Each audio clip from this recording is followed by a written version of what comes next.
When your enemy's making mistakes, don't interrupt them. Welcome to Primary Technology, the show about the tech news that matters. Creator Studio was announced by Apple, all the pro apps plus subscriptions for the freemium apps. We're going to get into that. ChatGPT talked about ChatGPT Health, and that's going to integrate with Apple Health. And speaking of Apple, it's official that Gemini will power the voice assistant and other Apple Intelligence features. Verizon had a bad day earlier. It might be a huge year for IPOs, including OpenAI, and a ton of other news. This episode is brought to you by 1Password and Anti-Gravity, and of course, all of you, the members who support us directly. I'm one of your hosts back in the studio. Feels great to be back with my friend Jason Aten. How's it going, Jason? It feels good.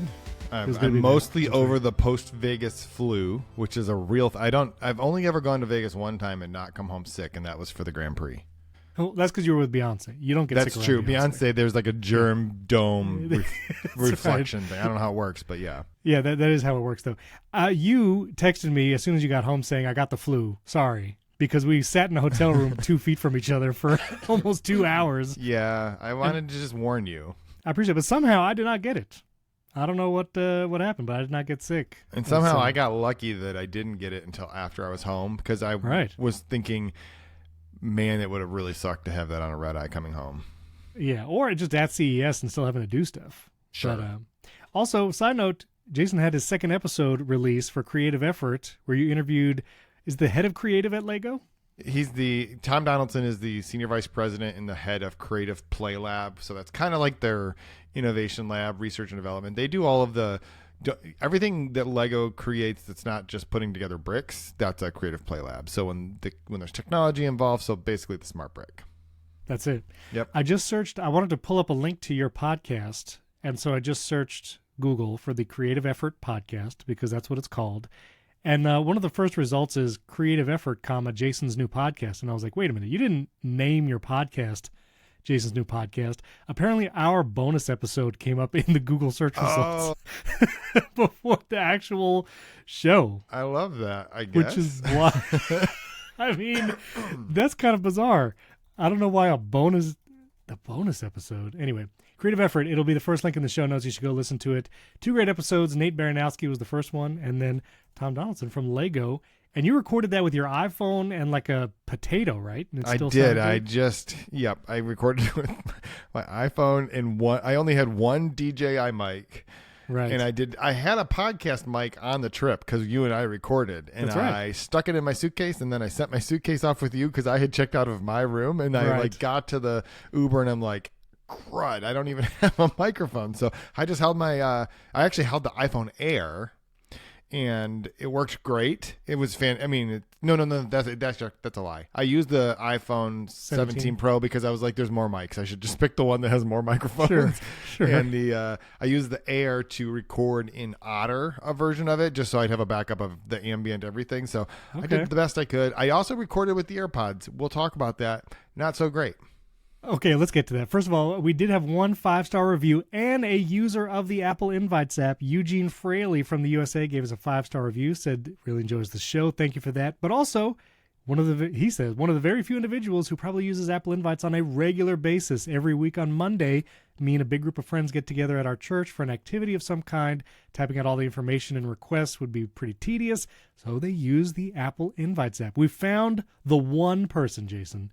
I don't think any other podcast can say they know who uses Apple Invites, but we can say it's Eugene Fraley. He uses Apple Invites. Stephen, I've even been invited to Apple events, and they don't use the Invites app. You know what? This is pretty interesting. I mean, well, they also don't use their own video calling software, but that's because they use WebEx. But right, and FaceTime is not quite there yet. Not quite there yet, and I don't think it's going to get there. But you can use it on Android and the web if you really wanted to. But that was the invites. So let's real quick. We have a bunch of big news. Gemini and Siri, ChatGPT Health, Creator Studio, Apple's new Pro apps. Got to talk all about that. 2 follow-ups, I guess, from CES. You alluded to the AirPods as a mic. And I just want to say I tried to use my AirPods Pro 3 as a microphone to record with my iPhone, which is something that Apple says you should be able to do. Like that's basically a feature. Like it's a studio quality mic, the AirPod in your iPhone. And I tested that when it came out. I even recorded an entire interview with the iPad team using AirPods as a microphone because they wanted to show that off. And in a closed environment like here in my studio, it's fine. On the show floor, the AirPods, I think it's because of the mass interference of wireless frequencies, not good. I had a couple reels where if you watch my reels from CES, the first couple, the audio is not good. It's because it was my AirPods. And then I switched to the DJI mic with the actual receiver, and I would just plug the receiver into my iPhone 1,000 times better.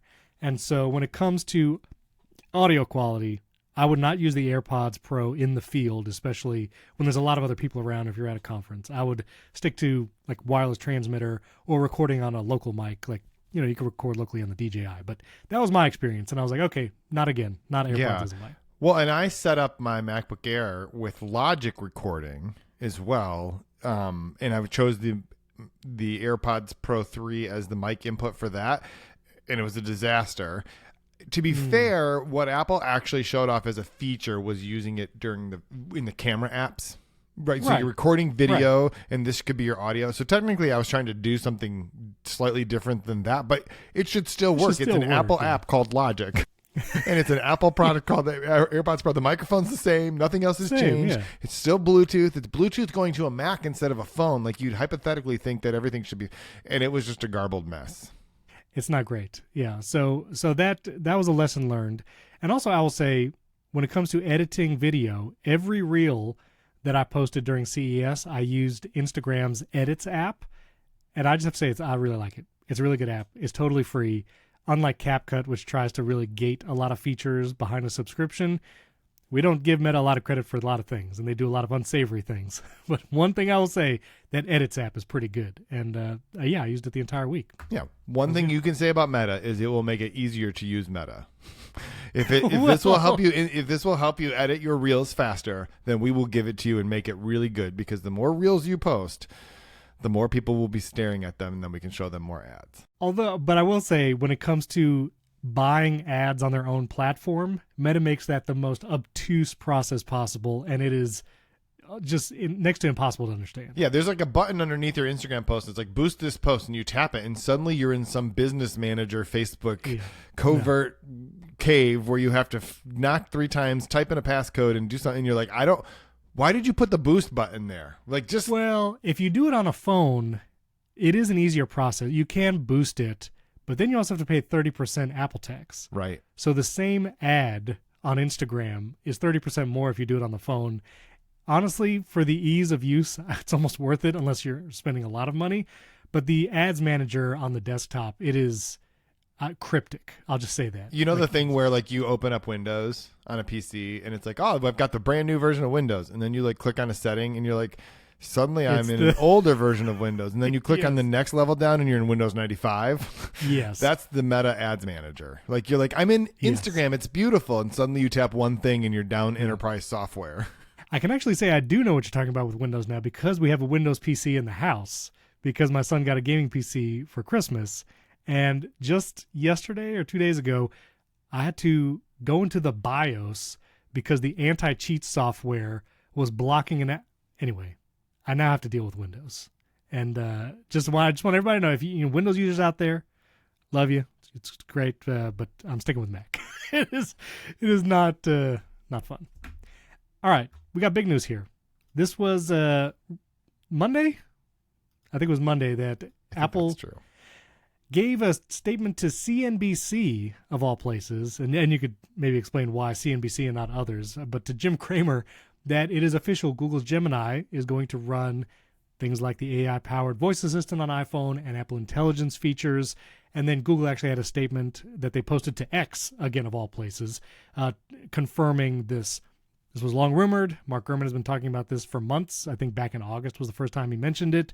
And hopefully we'll see it as soon as this March. A lot of rumors say that iOS 26.4 is when some of these features will be coming out. No details about what features, like is it semantic index? Is this, what can you ask Siri with this new integration? No details like that.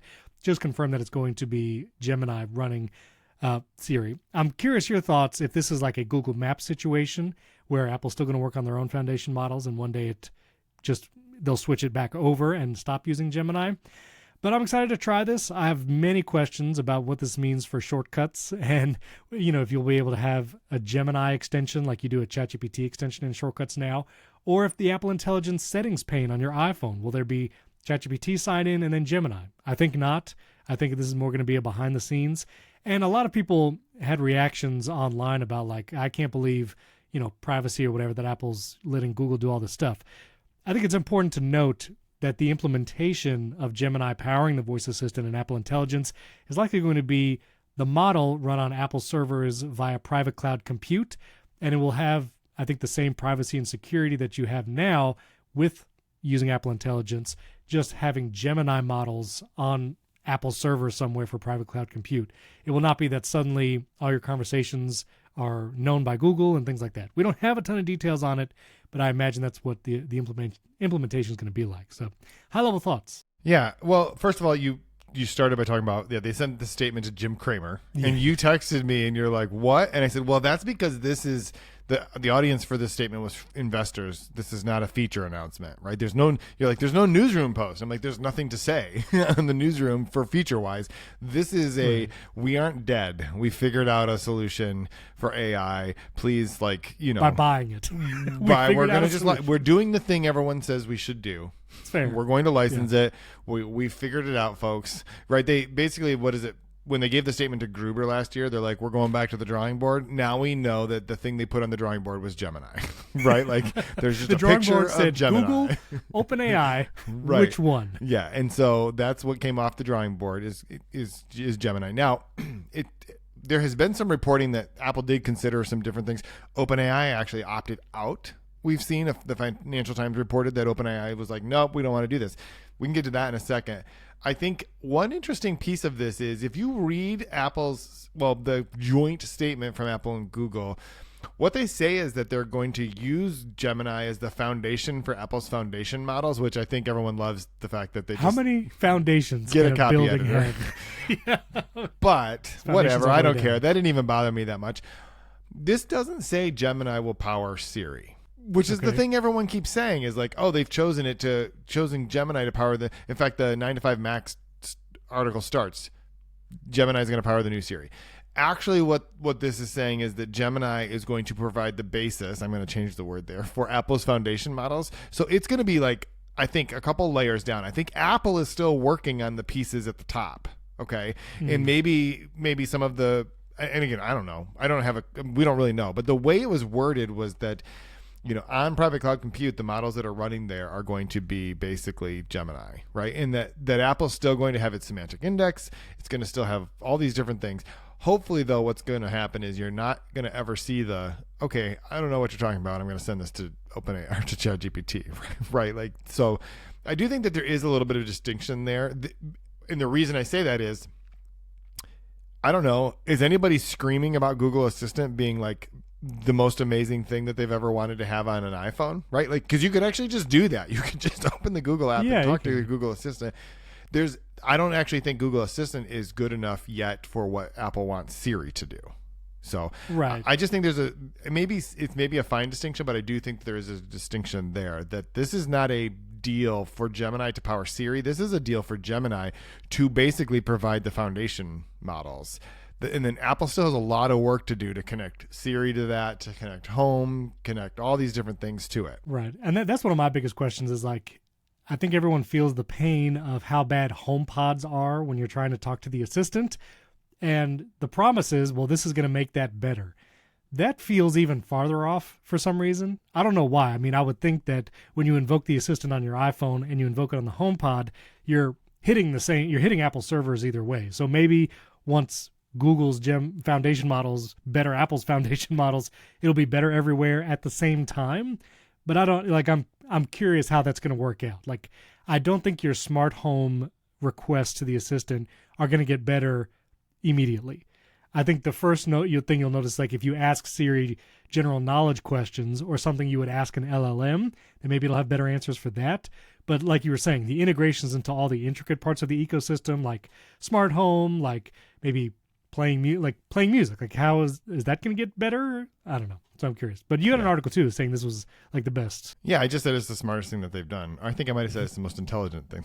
Because they just don't need to. I actually managed to put a link to our podcast in there because I was like, they don't need to own this primary technology, right? They don't need to, like the Tim Cook doctrine is that we need to own and control all the primary technologies behind the products they make. This is not, they don't need to, not for this. They need to just have it work. Okay, but do you think this is a Google Maps situation where one day this partnership will end and Gemini will no longer power Apple's Apple Intelligence features and it will be back to Apple's foundation models? Or do you think this is like a permanent thing?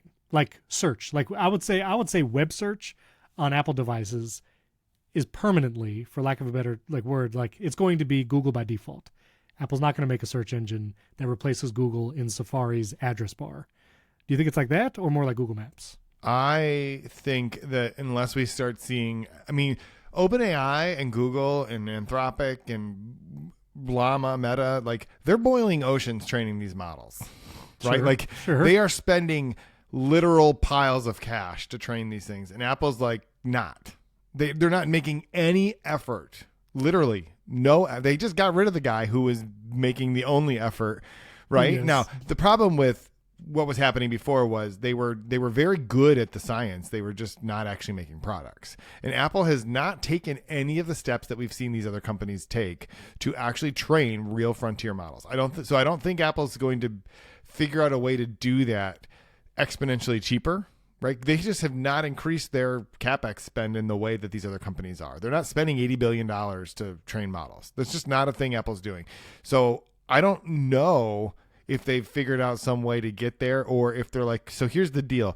The models today, they're good enough. So all we need to do is spend 4 years catching up to the models today, right? And in 4 years, everybody else will be way past it, but maybe it just won't matter because it's kind of like the chip in your studio display doesn't need to get updated every year because it's just good enough 4 years ago.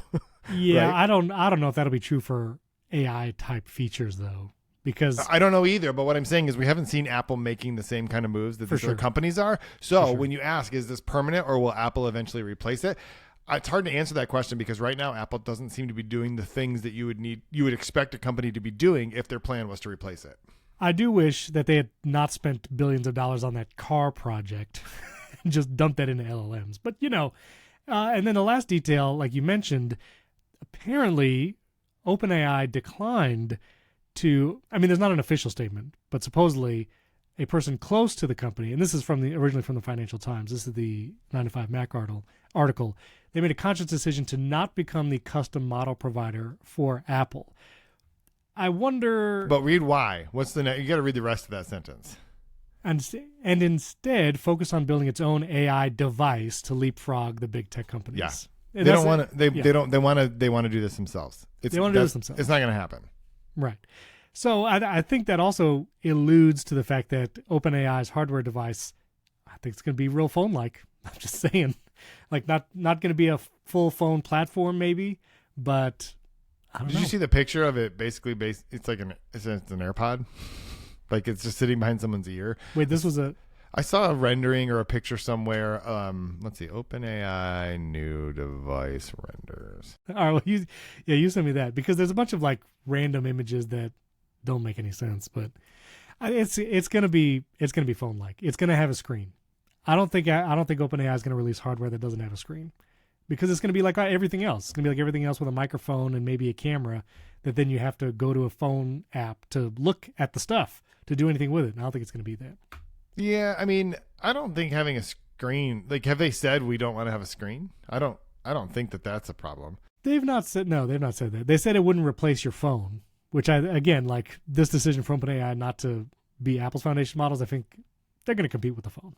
I do think this is from, when is this from? This is actually from May of last year. Oh, well. But hold on. It's still worth it. I'm going to send this to you. It's from Business Insider. And it's like all of the possible form factors. And you scroll down far enough and you get to like nail clippers. You get to like Life Alert. What is this header image with Jony vape? What is this? This is ridiculous. Oh, I'm not going to be able to see it, Jason, because of the paywall. Anyway, it was pretty funny, but there's like, no one knows. The point is no one knows. No one knows. Oh, look at that. Oh yeah, there's again just a microphone and a little thing. Oh, this was like renders or whatever. Yeah, that's what I'm saying. But if you scroll down, my only reason I thought it was funny is eventually you get to like the life alert. You go down a little farther, you get to like nail clippers. the nail clippers, AI vape. Yeah, this is pretty funny. But go into reader mode and then you can see all these pictures. If you try to just look at the website, it's going to block you. So anyway, it's interesting news. Again, 26.4. Some people were saying that this announcement came now because when the 26.4 betas come out, they're going to have to talk about it. Of course, 26.3 is not even out publicly yet. We're only on beta 2. So still looking like March probably timeline, but we'll see. It's exciting stuff. I also want to mention Google's personal intelligence launched like yesterday or 2 days ago, where if you want, this is in beta, you have to be a subscriber to their AI Pro or AI Ultra plans, but Gemini is going to start getting trained on the stuff in your Google account. Could be photos, could be emails, the videos you watch on YouTube, and then provide better recommendations for you, play that into whatever you ask Gemini for or search Gemini for in the future. So yeah, personal intelligence. Did you see this at all? Do you subscribe to Gemini? Thursday, January 15th. What is happening? Why is there sound on my computer all of a sudden? Okay. Well, like, so if you get Gemini Pro if you have like I don't know, the 1 terabyte Google something One. Like that. Yes. But you have to pay. You have to pay the 20 because I have that too. But in order for personal intelligence, you have to like pay the $20 a month additional just for the AI product. Yeah, I'm not going to do that. But also, I'm not going to do that. Well, I mean, here's the thing. I use Gmail. I don't use the Gmail app, right? They already rolled out basically the same thing that Superhuman and Spark do inside of their email apps in the Gmail. It's like we invent it, and like literally there's been apps that have been doing this for a while, and I'd actually much prefer they'd be doing it than Google doing it, right? Like, so it's going to just creep into everything. But no, I'm not going to pay extra to let you look at my photos, Google. Like, that's insane.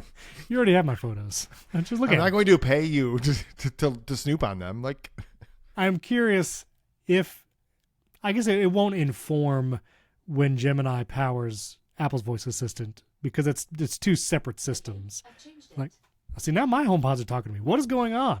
There's They're all just listening. noises coming from everywhere. I should put my tinfoil hat I on. forget that just because I can hear a video autoplay, you can't hear it. Oh, no, we heard it. We heard Okay. it. Don't worry. Good. The listeners and viewers will hear it as well. All right. And speaking of ChatGPT, this was announced right after we launched last week's episode at CES, but that ChatGPT announced their health feature. It's a wait list right now, so it's not available to everyone, but you can sign up for the wait list, and it's going to integrate even with things like Apple Health, MyFitnessPal, and there'll be a health tab in ChatGPT where you can ask it questions, and then we'll have access to things like your health data, lab reports from the Apple Health app, your blood pressure, and it will. Yeah, and you actually asked ChatGPT a health thing like while we were recording the episode last week. Yeah, I do this all the time. I overdosed on my meds. I took too many meds, and I was like, am I going to be good? And it's like, just sit down. You'll be fine. And honestly, so my mom has been dealing with some similar things that you dealt with, and she's actually been asking ChatGPT things more often, just either for peace of mind or just kind of to get more context. And honestly, I think this is a great feature. Like, it'd be nice if Apple Intelligence and Apple's AI could do this kind of stuff, like, give you a summary of your lab results and maybe tell you like, hey, this means this and this means that. But ChatGPT will do it, and it does a pretty good job. I got lab results because when I went independent, I had to do like my own life insurance, and then you got to do labs for life insurance, so they make sure you're not a zombie or whatever. Yeah, they want to make sure you're not going to die in the next week or two. Yeah, fair enough. But the blood tests, like, they weren't through the normal lab things that connect with Apple Health. And I literally got them in the mail as, like, paper labs, like an animal. I'm like, you can email this? But the first thing I did was scanned it and then gave that PDF to ChatGPT and be like, hey, how does everything look? Yeah, how long do I have? How long do I have? And again, it's not a doctor, but it worked for you. And, it's pretty smart. So I'm gonna use it. I signed up for the wait list, and I'll integrate it with Apple Health, and we'll see what happens. And then you actually put in the notes, I didn't even realize that ChatGPT also launched a translate website. Yeah. I didn't know that. Is a thing that you could do with ChatGPT, but essentially they're just putting every major use case, they're just making it a product separately so that you just go to use it, right? Like, so you aren't using the Google Translate app, just use it. Hey, people, you want a translate app? Use this one. Which, again, I think talking about the hardware they're going to be making maybe later this year or releasing. I think it's going to be a platform because they're making a platform. Like just going to chat.com and looking at all the apps that are available for you, or go to the ChatGPT app on your phone. It literally has an app store in the app to install things like the Photoshop and the Canva extensions.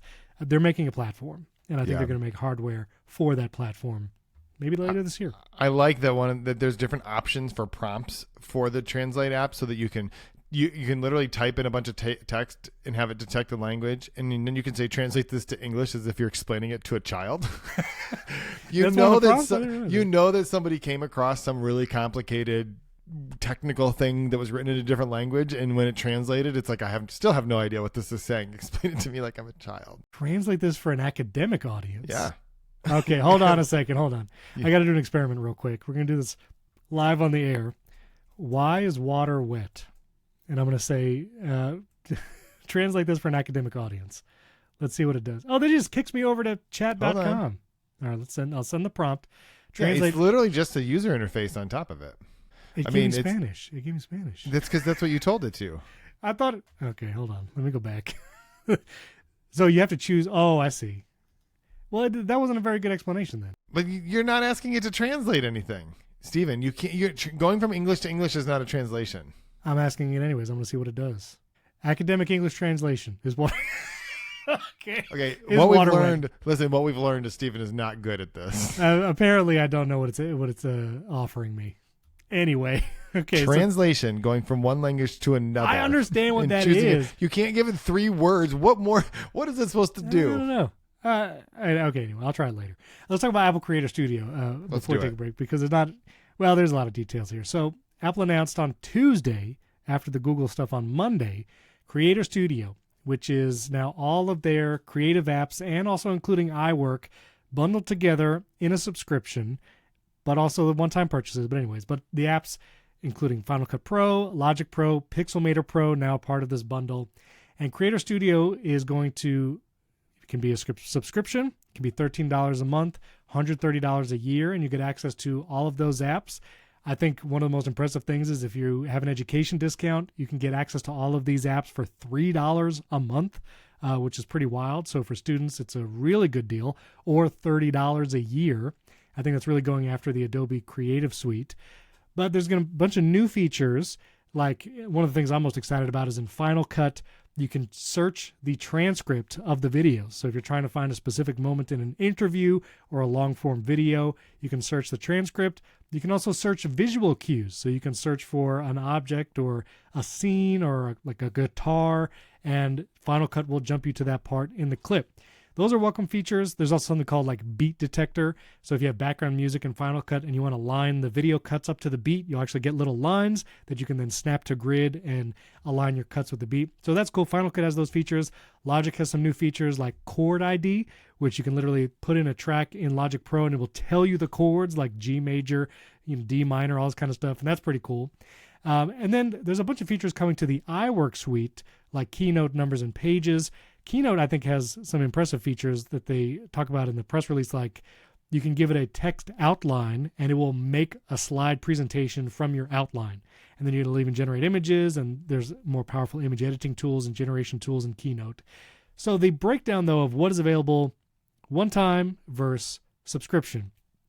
If you own or want to buy Final Cut and Logic Pro and Pixelmator Pro as one-time purchases, you still have access to those and you get the new features, or you can still buy them as one-time purchases going forward and still get the new features. So the Pro apps, Apple is retaining the one-time purchase option, which is great.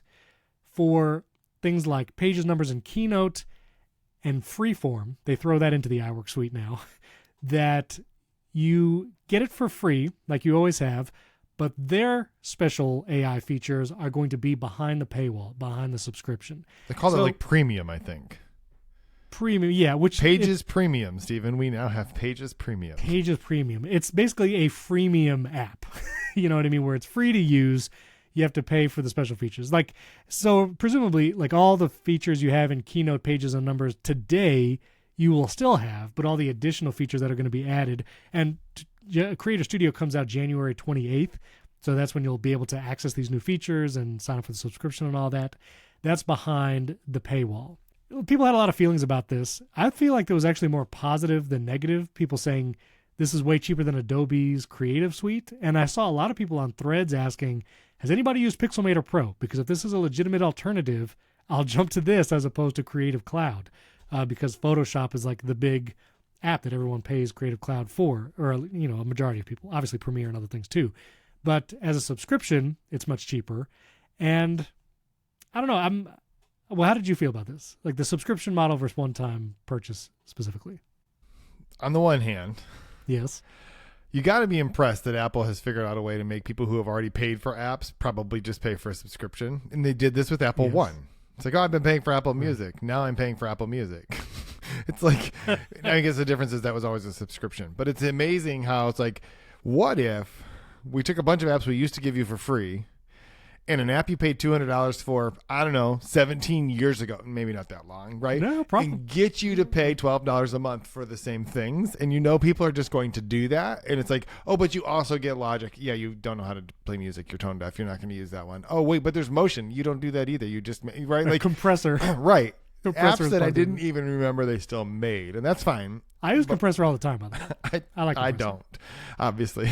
But anyway, I mean, I've been using Final Cut since version pre-7 for sure. Like, I don't even remember, but I can remember seeing it demoed at like some video thing or whatever. So like that part of it is like, give Apple credit. They found a new version for services. On the other hand, I'm sorry, I don't like the icons at all. I just don't. No. I don't like anything about any of the icons. The Photomator one doesn't even make sense. I don't even understand.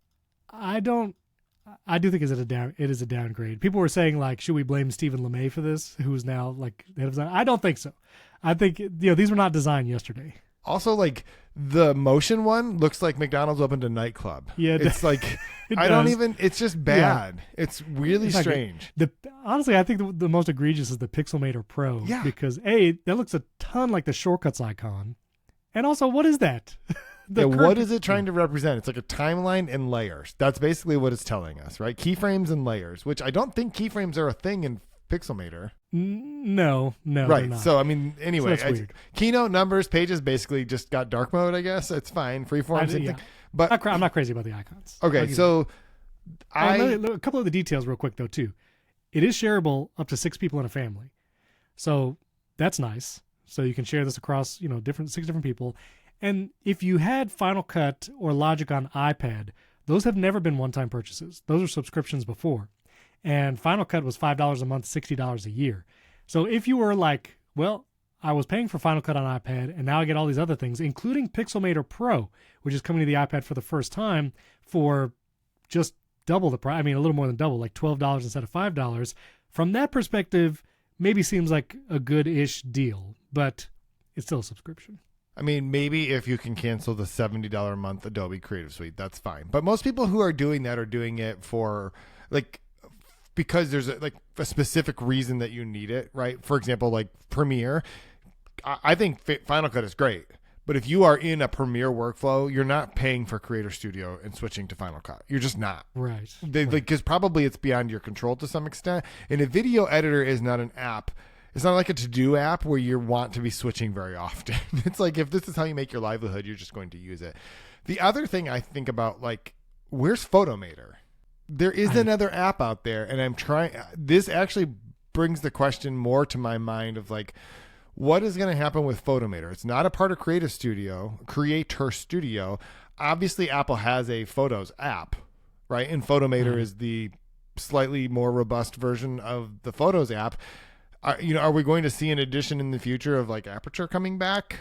I would. This was the opportunity to bring Aperture back. I would have loved if they did that, and I don't think it's coming back, which is really unfortunate. But I mean, also, what Photomator is just going to hang out there separate from this? That doesn't make any sense. It doesn't make any sense. You put Keynote and numbers in there, but you left Photomator, this app that you acquired, and it's just sitting over there. I think eventually it'll just fizzle away.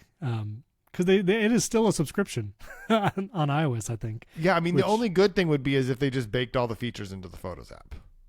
Which, again, I don't know if they'll do that. But I saw on social media one suggestion, and I think this would have been a good move, if Apple had included iCloud storage as a part of this subscription. One, because Adobe does that. Like you get cloud storage when you subscribe to Adobe Creative Cloud. You get 100 gigs, which is not very many Photoshop files. Way more than the 5 gigs you get for free on iCloud, which I'm just saying, one of the benefits they talked about is in like Pixelmator Pro, you'll be able to work on the file on your iPad and on your Mac at the same time, like just back and forth. Well, that requires it being stored in the cloud, namely iCloud Drive, and you don't get any more storage with this subscription than you do just on the free version. I feel like it would have been way more compelling if they said you get 250 or 500 gigs of iCloud storage with this, because then everyone who's tired of seeing that pop up on their iPhone that they don't have enough iCloud storage, it would have been a reason just for that.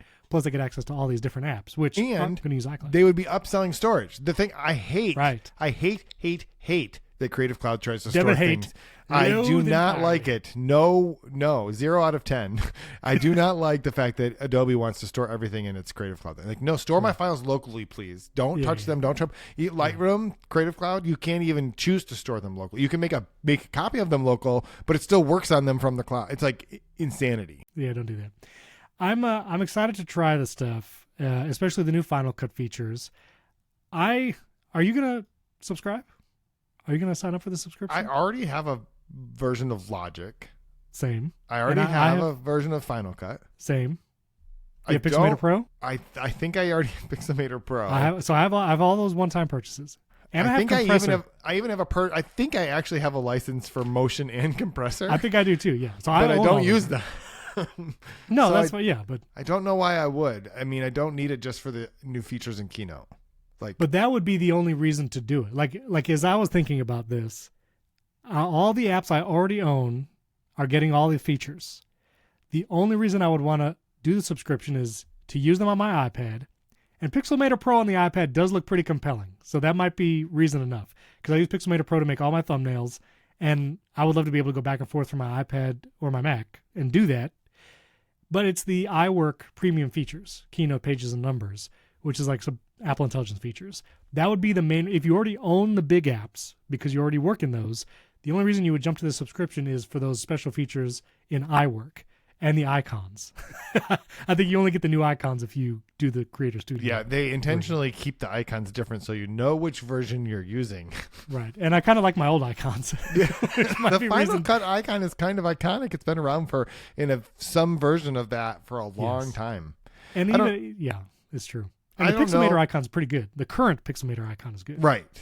It's Not just the new one. very close to the Photos icon, which I don't think they like. Colorscape wise. Yeah, that's true. I don't know. I don't know if this is something I would subscribe to because I don't need another subscription for. And actually, of these apps, Pages is the only one this is going to sound stupid, that I use on a very regular basis. And I just do very weird I just use it for lining up screenshots to make large. Like, I don't use it for anything useful, right? Lining up screenshots and what? For what?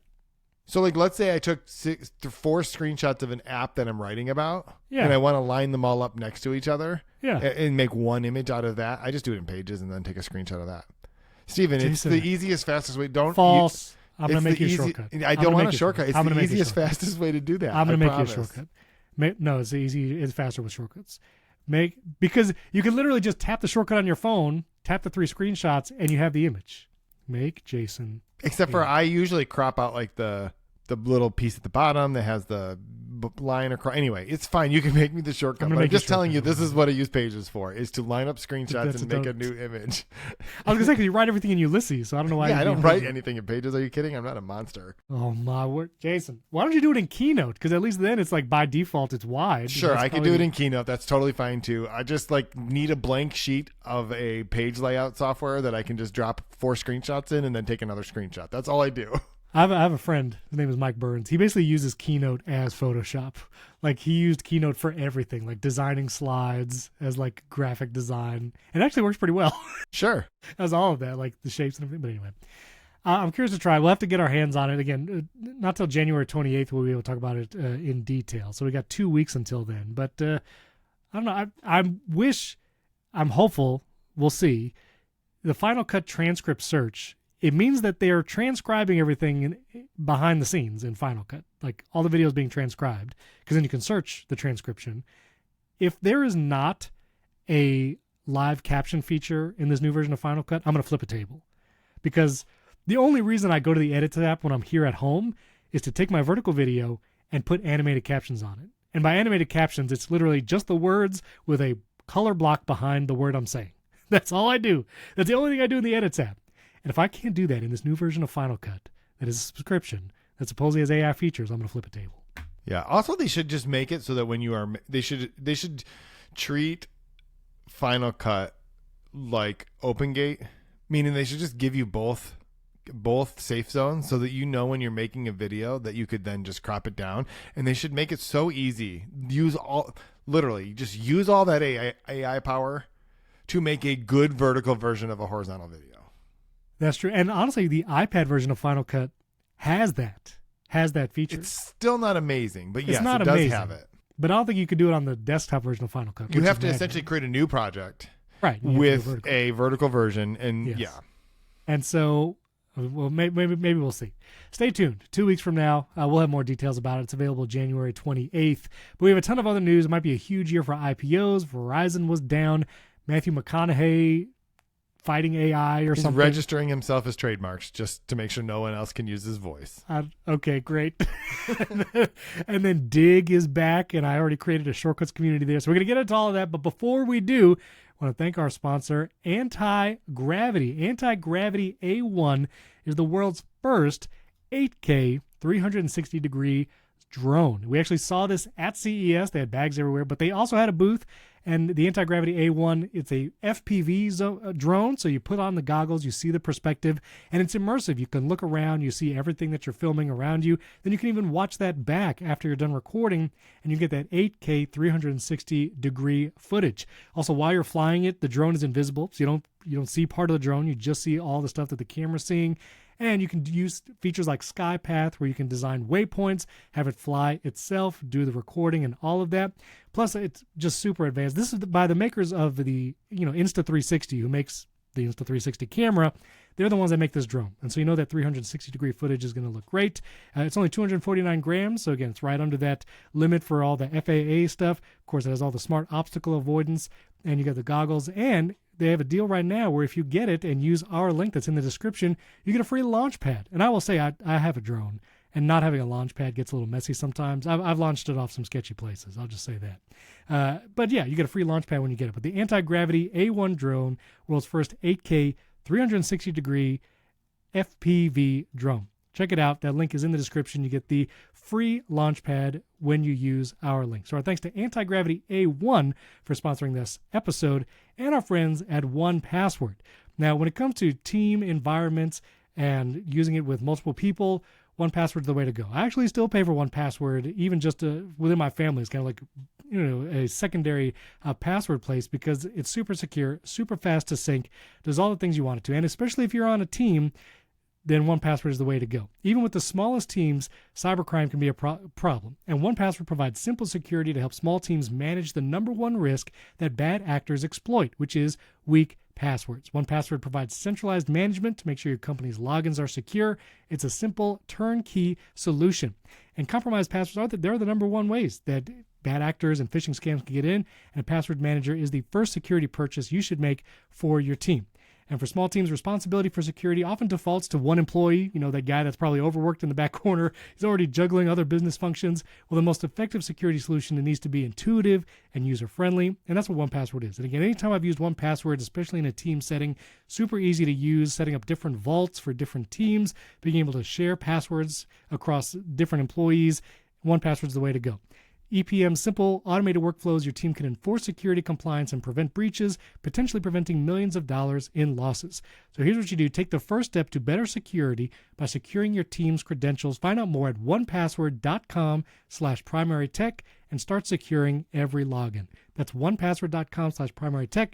The link is also in the show notes. Check it out there. Thanks to 1Password for sponsoring this episode.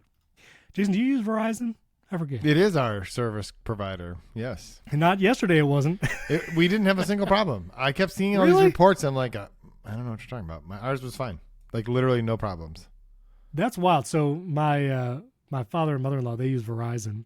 And in the middle of the day yesterday, they was like, what's wrong with my phone? And they hadn't updated to iOS 26, and someone told them that's why their phone wasn't working right. Apple's forcing you to update your software by conspiring with big cellular. Big Verizon, yeah.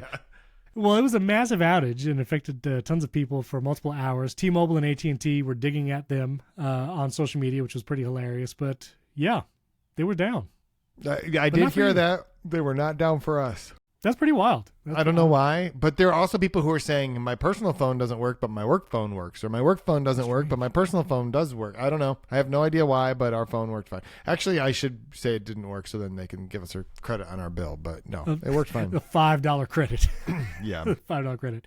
So yeah, that was Verizon yesterday. Also, the New York Times had an article. 2026 may be the year of the mega IPO, including Anthropic, OpenAI, SpaceX. We've talked about when is OpenAI going to go for their public offering. But also, OpenAI is not profitable yet. And I'm curious how that will play into an initial public offering and how bullish people will be about it. But this might be the year all these companies go public. Yeah, probably. I mean, I think it's pretty likely that SpaceX will go public at this point. But and I think OpenAI would very much like to. They probably have to figure out that lawsuit thing going on between Elon Musk and Sam Altman over whatever they're fighting over today. They're fighting over today. And then actually, speaking of Verizon, going back to that, this was unfortunate. This is a FCC thing that Verizon's going to stop automatic unlocking of phones at the 60-day rule. Now, it's been a long time since I've bought a phone through a carrier. I remember back in the day that if you signed a 2-year contract with a cell carrier, your phone was locked to that carrier until your contract was fulfilled after the 2 years. And then you had to call and request your phone to be unlocked. And I remember doing that at least once with AT&T, and it was like trying to, work with it was complicated. Yeah. They didn't want you to unlock your phone, and they made it really difficult. Well, apparently I didn't realize this because I use Apple's iPhone upgrade program, which I think your phone is unlocked when you do that Well, so basically the FCC had a rule that at the 60-day mark, these carriers had to unlock your phone, so they could lock it to the account and to the carrier for 60 days. And Verizon has asked for a waiver of that, and the waiver is essentially let us use this more lenient version, which is like a policy of the CTIA trade group, which is still just a voluntary agreement, but that's 1 year. So that now Verizon is basically saying instead of unlocking your phone at 60 days, they don't have to unlock it until 1 year. Now, if you buy a phone that's unlocked, that's different, right? That's different than if you buy the phone from Verizon. If you bought a phone from Verizon, even if you paid all cash for it, I think you could not connect it to a different carrier until after 60 days. And now it's going to be a year. And so it's just what's the benefit to consumers of this? There's no benefit to consumers of this. It's just they're like, we don't want to do this anymore. We just don't want to do this. Yeah, which again, it's kind of par for the course for the current FCC stuff. Yeah, I mean, the only argument would be this is a way of preventing people from just buying a bunch of phones and selling them on the black market. But even still, the people buying them and the people buying them and the people selling them are like, I just want the phone. I don't care about your little cabal you have going on over there to just only sell them at certain things. And maybe if the companies are taking theoretically you could just open an account, put 6 phones on it, and just shut that account down, and you got those phones at a discount, and now you went to sell them off, and then you just made a bunch of money. You don't even care about the whatever. Fine, but you can only do that so many times before the company's going to be like, actually, you suck. We're not going to let you buy these anymore. Right, and most people do the month-to-month, they pay for their phone as part of their bill anyway, and you're responsible to pay for the phone no matter what. Right, and it doesn't work if you don't pay. Right, exactly. They're going to shut off your service. Right, and I will say that on the iPhone upgrade program website, it does say that an iPhone purchased through the program is always unlocked, so you can switch carriers at any time. So that's why I haven't even thought about it in years. I think the last time I did one through the carrier was the iPhone 6S or whatever. And I've been on the iPhone upgrade program ever since. Well, in my 16 Pro, we did, Verizon had a crazy deal. And so we traded in one phone and put that one on, and it was basically free. And when I say basically free, I mean it was free, other than you pay the sales tax or something like that. Yeah. But this time, for the 17 Pro, we just went back to pay for the phone in full and then put it on. Yep, and then I can put it anywhere I want. And the one that the one that we're still quote paying for, but we're not paying for because they basically put it on our bill every month, and they put a credit for the same amount on the bill every month. Okay. And so I don't think I could sell that phone to someone else right now without paying it off. Right. But we don't know they're paying it off. But Verizon's only going to keep putting that credit on there. It's just really convoluted. I kind of wish we hadn't done it, but it was a free iPhone 16 Pro, so whatever. And it's fine because someone's going to use that phone. We need it. Right now it's my wife's phone. It's fine. Okay, yeah. Someone in your family's going to use it. Yeah. Yes. Sure. Okay, I know there's been a lot of news about Grok and X and stuff. So I'm going to let you handle this, Jason. Why don't you tell me, because you put it in the show notes. Well, I mean, it did seem like a fairly big news topic that we weren't going to really talk about. We don't need to talk about it a lot. But essentially, if I understand correctly, because I don't use Twitter very often at all. In fact, I posted my recent podcast things, and I'm like, yeah, nobody cares on here. Okay. But essentially, people would post a photo. So let's just say you have a bunch of people together and they're on the beach or something, or they're standing in a bar or whatever it is. The types of photos that people post of themselves, people will reply. You can reply to a tweet or a post on X and mention Grok and ask it a question about it or whatever. Right. And one of the things you could ask it was put all these people in bikinis or put them in, or worse, right? And it'll just do it. It'll just do that. And those things are all public. So you could just imagine if you are 20-something college student, you post a picture of you and your friends hanging out, and then in your reply, someone says, "Hey, Grok, do this thing," and then the next reply is that photo, but you've been undressed. That's insane. And it's just public for everyone. It's just public, and it's just out there, right? And there are definitely people who get their kicks from going around and doing this. And so there was two pieces. One, it is sort of unbelievable that Apple and Google have not kicked X out of their app stores. Liz Lopatto for The Verge wrote a story. The headline is essentially "What's wrong with you, cowards?" Basically calling Tim Cook and Sundar Pichai cowards for not kicking them out because they're just worried about the retaliation, both from Elon Musk and then from probably the administration. But this clearly violates the App Store policies. Right. There's no scenario where it doesn't. I encourage you listeners, do not go to try to see what we're talking about. Just don't do it. No. Don't. I spend less and less time on X, but when I'm on there, I do see a lot of people use the @Grok for everything. People will just, if there's a tweet claiming something or if there's news, people just say @Grok, is this real? And people just will then trust it, I guess, because they feel like it's an AI answering them. But it is used liberally on the X platform. And so X has now said that they're implementing measures to prevent Grok from allowing the editing of images of real people. We'll see. And what they've said is that Grok will not do this if it's illegal in the country where it's doing, but that's just literally not true. You can still today, I did not do this, but I've listened to a couple people talking about it. You can still today just go to Grok's account and go through the replies and just see what it's still doing. It's it's insanity. The first step that they took was, well, we're going to limit this to people who are paying for it. I don't feel like that actually solves the problem. Does not solve the problem. Right? Because I don't even know. It's $8 a month. It's you can do bad things if you pay us money. I'm not sure that that's the solution to this problem for people doing bad things, is to say, well, as long as you're paying us, we'll let you keep doing bad things. Right. And it's not just the X app, because it's also the Grok app, which in the past has done unsavory things, and you can still do the same thing there, give it an image and ask it to do things. But I think you could just literally log on to x.com, log into your account and just do it. It's just and crazy. That's public on the web. You can go to X, and just do that. So not great. So we'll see about that. All right. You also put in here about the TSMC. And they just had a huge quarter, right? It's NVIDIA, it's Apple, it's all these. Right. They're making chips for everybody, and right now they can't make enough chips fast enough for all these companies who want it. And I think it said they had this is their 9th consecutive growth, setting records, and it's fine. They beat their estimates. And they set records. TSMC, in case anybody doesn't know, is the company in Taiwan Semiconductor. Right.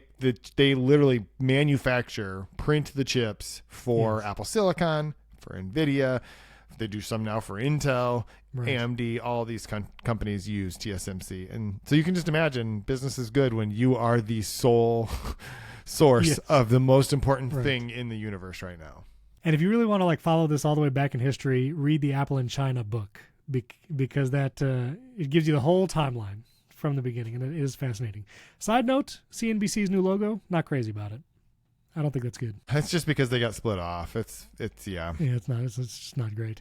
All right, and tell me what is Matthew McConaughey's trademarking? I just came across this where he basically filed a number of trademarks because he's trying to prevent anyone from using his voice in the AI, right? Like he doesn't want, and I understand that, but it is kind of weird that the thing you have to do to protect yourself from being used in this way is to go through the effort of filing trademarks that you can then enforce in court, because most people can't do that.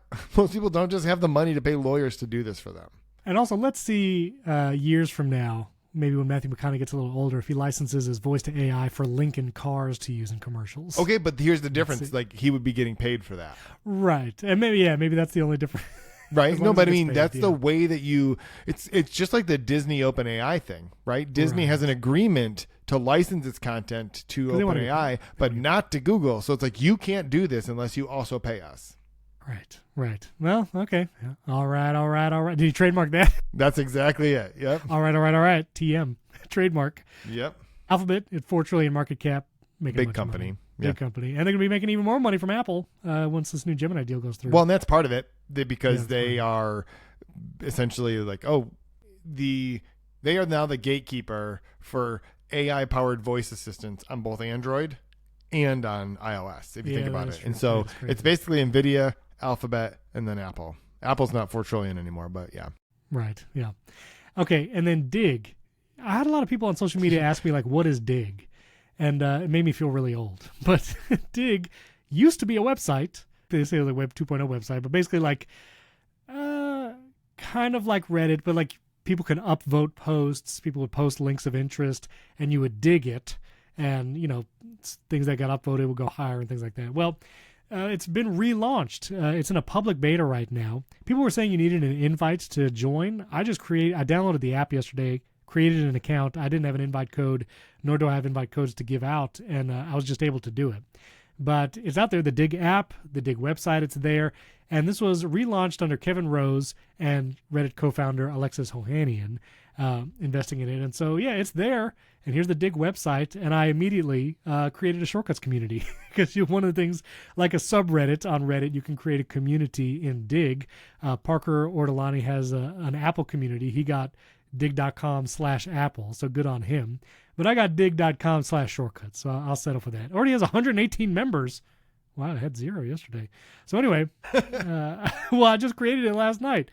And look, there's already people like interacting and stuff. So like Digg, this is one of those things where you never know what's going to be big going forward. Like when Threads launched, because it was Meta, I was like, this is probably going to be pretty big. And so I got on there quickly, got my username, wanted to push it. And this is kind of like the Syracuse method of like, anytime there's a new platform, even if you're not going to use it, just sign up and get your username and like have a presence on that platform. And so that's what it felt like using Digg. And the fact that when you start a community, like, Reddit has a huge shortcuts community. Our shortcuts, the subreddit, is one of the biggest places to go for shortcuts info and stuff. And so in Digg, if you start a community and it becomes a big thing, like you're always known as the founder.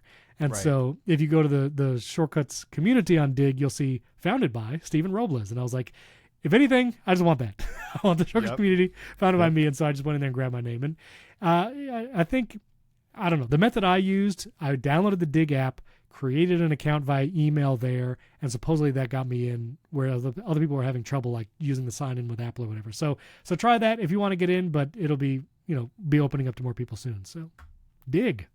Did you use Digg back in the day? Not really. Yeah, me neither. Sign in failed. Oh, it failed. Well, I tried. See, that's the thing. But anyway, it's there. Digg is back. Also, Netflix announced some of their original shows, original video podcasts. One is the Pete Davidson Show, which is going to be a weekly show, I believe. And then also The White House with Michael Irvin. Is that how you say that? It's a sports ball thing, so I don't know Okay, thanks. But this is going to be a video podcast exclusive to Netflix. They won't be on YouTube. And it's the first two. Now, there are other video podcasts that are exclusive, like My Favorite Murder, the Bill Simmons podcast. Those were podcasts that Netflix licensed to be on the Netflix platform as podcasts. The Pete Davidson and Michael Irvin one are like Netflix original video podcasts on the platform. I'm curious if there will be an audio RSS version of these shows. I imagine not. But then we can have a whole, we'll see when it actually comes out. I think the first one comes out January 19th. The White House starts then, so that'll be a few days from now. We'll see if there's an audio version, and if not, we'll have the whole discussion again on what is a podcast. I don't know if Jason cares, but we can talk about it again. I mean, I care. I did just claim my my name on Digg. Oh, you got your Digg? Digg? On the website, yeah. How do I create a community? You get two communities. I did it in the app. I don't know about on the web, but you can create two communities under your name, supposedly. Figure out how to do that. Yeah, you should do that. And then also, I thought this was interesting just because of all the MagSafe stuff I do on my YouTube channel. Nissan, one of the first car makers, is going to offer actual MagSafe in the car. So there's a lot of new cars that you get Qi 2 charging pads, even in like newer Teslas. But it's like, not precise. You got to make sure your phone is placed correctly. Well, Nissan is the first one to actually put a MagSafe circle, which will work with the Pixel 10 and the iPhone, and it'll actually line up and charge your phone, and that's exciting. That I don't know, that might be reason enough for me to get a Nissan. Actual MagSafe charging rather than just the weird, nebulous Qi 2 pad. So I was excited about that. Maybe no one else is, but I was excited. Yeah, I mean, I don't care, but it's exciting. I was waiting for you to say that. So yeah, that was the MagSafe. All right. Personal tech. I was listening to another podcast, and they were talking about weather apps, and I realized I did not ask or know, or at least I've forgotten, what weather app do you use by default? I swear we've talked about this, but I use Carrot. Might have talked about it. I just use Carrot. So you use Carrot. Why Carrot over the stock weather app? Because I just use Carrot. I don't. Okay. Because Carrot has been good longer. It's been Carrot good longer. has been good longer. And the stock weather app was garbage for a long time. Carrot weather has been good longer. So you use Carrot. And you pay the subscription for Carrot? If there's a subscription, then yes, I must be paying it because I use it. If you want like the widgets and all that kind of stuff, I think you do have to pay. Yeah, we pay like for radar it. and It's stuff. fine. And everyone in my family uses Carrot and loves it. Really? Yeah. The best parts of Carrot were I don't care about the snarkiness or whatever. Like whatever. Sarcasm. It's that you can design exactly what you want it to look like. Pick your interface, essentially. It's like Right. I care about this and I don't care about this and I do care about this. And then it also does a better job of basically any app that I've ever used except for Dark Sky, which I know now that feed is part of the Apple app, but they lost it. I'm sorry. But of telling you like rain starting in 17 minutes, snow stopping, which is a thing that happens, in 4 minutes and then starting again in 31 minutes. It's like, oh, I better go now, right? Carrot does that better than anything. The stock weather app does that now, right? Not as good as Carrot. It really doesn't. I promise you. It's pretty accurate. Because you live in Florida, it just rains and then it doesn't rain. That's it. But it tells me like it is accurate. It says rain starting in 20 minutes and stopping in 40, and it's accurate. Okay. Are you asking me to switch? Do you want me to switch to the stock weather app? Listen, why does anybody care? What if we should do this in an experiment, Jason. I should try Carrot for a week, and you should try the stock weather app. Hold on. Why? Because I want to know if you find it to be more accurate. So here's the thing. Weather app, thing that I pick once and just never care about again. I know, but you're saying the weather app is not good because the last time you've used it was when? Probably like a decade ago. No, I'm saying the weather app is not good. I just don't care. That's what I'm really saying. I'm really saying like, well, this is not a thing. These are like, again, I don't switch to-do apps. I don't switch my weather app. I try not to switch my mail app because if I have something that works, it doesn't matter to me. But the weather app was not good for a long time. We can agree on that, right? Yes, it was not good. They bought Dark Sky. It got better. It didn't get significantly better enough for me to care to switch. Yeah, and I will say I did use Dark Sky by default when that was an app, and I loved Dark Sky, and I still miss it. I would probably still be using Dark Sky, like you were saying, because it was like just my weather app. It's what you used. The stock weather app thinks I'm in Miami right now. Well, okay, but that's I mean, your why? If I open a weather app, literally the thing that matters the most is it should know where I'm at. I've never had it mislocate me. I just opened it. It thinks I'm in Miami. The one thing I will say, this is kind of like a love-hate thing. Like the stock weather app, I have the big widget on the top of my home screen, and the widget will change colors depending on conditions. Most of the time it's blue because I live in Florida and it's sunny. But I guess right now, because it's going to drizzle and it's a little windy, the widget is now gray. And I will say I'm not crazy about that because it kind of changes up the aesthetic of my home screen. But yeah, that's terrible. Do you have a widget? Do you have the carrot widget on your home screen? Absolutely. Can you show me what it looks like? If you're not going to dox or something. I don't care. Yeah, it looks nice. It's a weather. It's a weather widget. It's fine. Maybe the stock weather app is, well, I'm sure it's better than it was. That's great. I'm sure it's also fine. Good. This makes me a bad podcaster. I understand. No. This is one of those things I just don't care enough about to try different weather apps to find one that might be slightly better. I do really like, I will say, and maybe you can do this in the stock app. I don't know.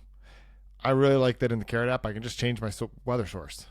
I can just go in and be like, right now I have the options of Forisa, Apple Weather, AccuWeather, Tomorrow.io, XWeather, OpenWeather, and NOAA. And I use AccuWeather. Sometimes I'll switch it over to Apple Weather, but I do like the fact that, because I do think there are different areas where the sources are slightly better. Right. So if you happen to be in, especially if you're overseas. And so I feel like in those cases, it's nice to be able to switch to a different weather source and get a better, more accurate. I think the notification of precipitation starting or whatever, you have to be using either AccuWeather or Apple Weather, I think, because Apple Weather is just dark sky. Right. Okay. You can't switch weather sources in the weather app. I just looked, even in the weather settings. But it says, by the way, no one likes to talk to Verizon customers anyway. That's what you get. I like the snarky. I'll give you that. All right, listeners, please leave us a 5-star rating and review in Apple Podcasts. Let me know what weather app you use. Is it Carrot Weather? Is it the stock weather app? Is there another weather? I know Weatherline is out there. Weather Underground. I know there's a lot of weather apps out there, and I do use whenever there's a hurricane coming to Florida, I use Climb, CLIME, and because it has the best hurricane tracker line, but that's a very Florida thing. I also like this. It doesn't work very well, but it's still entertaining. Is that Carrot Weather has the Carrot AI, and so I just said, is it going to rain today? And it says yes, it will snow Friday and Saturday, which neither of those is today, and also rain and snow are different, by the way. And so I said that's not rain, and he says, oh, you're right. I should have known better than to spread misinformation about the weather. Anyway, Karen, I think we might need to switch gears and talk about something else. Anyway. Wait, I called you Karen? That's pretty hilarious. That's pretty good. Okay. Well, anyway, let us know. Give us a 5-star rating and review, and let us know what weather app do you use. I actually like this is the Climb app, and actually has some nice radar maps and stuff, and for lightning strikes. But for precipitation and hurricane tracking, it's pretty good. But anyway, let us know. Did you have a pick, by the way? We've been doing picks of the week. Did you have a pick? Oh, I should have a pick. Shoot, we didn't you do that. You suggested we do this. I know. Well, I'll have a pick because at CES I visited the Moft accessory booth, which they've been a previous sponsor on my YouTube channel, but I also just like their accessories. And they announced, and then they also just gave me at the booth, the Moft wallet stand, which now has Find My built in. And so I really like the Moft stands. One, they're super thin, so it's MagSafe. You put it on the back of your phone, it's super thin. It is also a stand, so you can unfold it, and you can sit your phone in portrait. You can have your phone in landscape, and now it has a Find My. And so you can connect to the Find My app. It has a speaker. It'll make a sound. This is rechargeable via Qi charging, so you can just keep recharging the wallet that way. You don't need some weird proprietary connector like other wallets. And yeah, it's really I like it. The little Moft wallet stand. That's my pick. I think it's available now too. I think you can just get it. So that's mine. I am just looking around trying to find a pick. It's just a random pick. I'll even give you another pick. I'll do a pick for Jason. Appreciate that. Because oh wait, I do have a pick, but okay, go ahead. Well, I'll just say CoolSil, the company that is really hard to pronounce, they have their new S3 solid state MagSafe battery pack. This is the fastest Qi 2 25-watt charging. It has a built-in USB-C cable around the MagSafe battery, and it has a kickstand. And so I'm going to be testing this and see if I like it better than the Basis MagSafe battery that I've been saying is the best one so far. We'll see if CoolSil takes the crown. And also, the screen on the bottom actually gives you the exact percentage rather than just the 4 light dots. to let you know, you actually see the exact percentage on the bottom of this. So I kind of like that. But anyway. Okay, my only pick is, this is not going to be interesting to most people, but I had been trying to figure out which case I was going to use for my 17 Pro. And I had the Suti back, which was just a black back, which was fine. It was okay, but the previous one I had was sort of like the gray fabric-y one, and that was fine, but it kind of got gross. I just didn't really like the way that was. And then, so this time I got one of the textured leather ones, and it's real slippery. I didn't like it very much. So I bought a Bellroy case. The Bellroy leather case on the 17 Pro is not the same as the 17 Pro Max, or they're just, the shape of the phone is different enough, because I found that I was constantly engaging camera control. Like, you brush over it and it would open the camera. So then I had to change it to the double click, which you can change the camera control to double click instead of click. But I kept thinking, I've never accidentally engaged camera control until I put this case on. Literally not one time in the history of the camera control existing have I accidentally engaged it. And the problem is, I was so used to just pulling my phone up, tapping it to open, and then tapping it again to take a picture. And now it's like, hold on, let me double click. And then anyway, so I was like, that's not going to work. This is unsustainable. So I went back to my trusty Nomad case, and the big drawback of the Nomad leather cases in the past is that they're heavy. They're just a real stuff. And for some reason, this year, and I don't know if it's because I chose this like brownish color instead, it's pretty lightweight. It's pretty great. Well, that's also the modern case, right, where it's like plasticky on the sides. Oh, I think all of the Nomad ones are plasticky on the sides. They have one that is leather all the way around. Are you sure? Because I've used the Horween leather one. That's my previous one, and it's still plasticky on the sides. Literally, here's the Nomad case for the iPhone 17 Pro Max, and it's leather all the way around on the sides. See the sides right there? I wonder, it's the brownish one. I've never seen that one before. So anyway. Yeah, this is the Horween leather one for the 17. So maybe they did change it this year, because in the past that one was still had this the plasticky sides. Yeah, I like the leather wrap feeling, but then it does feel slightly bulkier. But anyway, I finally found a case that I like. I was gonna say, I feel real justified just being able to prove that, and just by pulling the case. That's great. I'm really happy for you. But I mean, I like Nomad makes good stuff. They make a good charger that I like. They make that little weird charging key thing that I never ever use, but I have it on my keychain just in case. They make the slim charger. The slim charger is really nice. I know, I do like that. All right, for bonus topic, did you watch any of the Lakers immersive game? No, but I have thoughts. Okay, great. Well, let's talk about that. I've seen some of it, so we'll talk about that in the bonus episode. And also, Ben Thompson had a lot of thoughts. Yeah, and then basically Mike and Jason were like, "Nah, it's fine." And so I tend to come on the side of Ben Thompson. So all right, well, let's talk. We're going to talk about live immersive sports in Vision Pro. And so that's going to be our bonus episode. If you want to hear the bonus episode, get an ad-free version of this show, go to join.primarytech.fm, or you can support us directly on Apple Podcasts. Plus, you get an unedited feed where we had like a 20-minute pre-show. Plus, you get the bonus episode, all of it together. And Primary Tech Daily, where I do the top headlines in a few minutes, Monday through Friday. That's a paid benefit. And if you just want to listen to the show, that's great. Drop us a 5-star rating and review in Apple Podcasts. Let us know, what weather app do you use. Put that in the review. And we appreciate your support. We appreciate you listening and watching. And we'll catch you next time.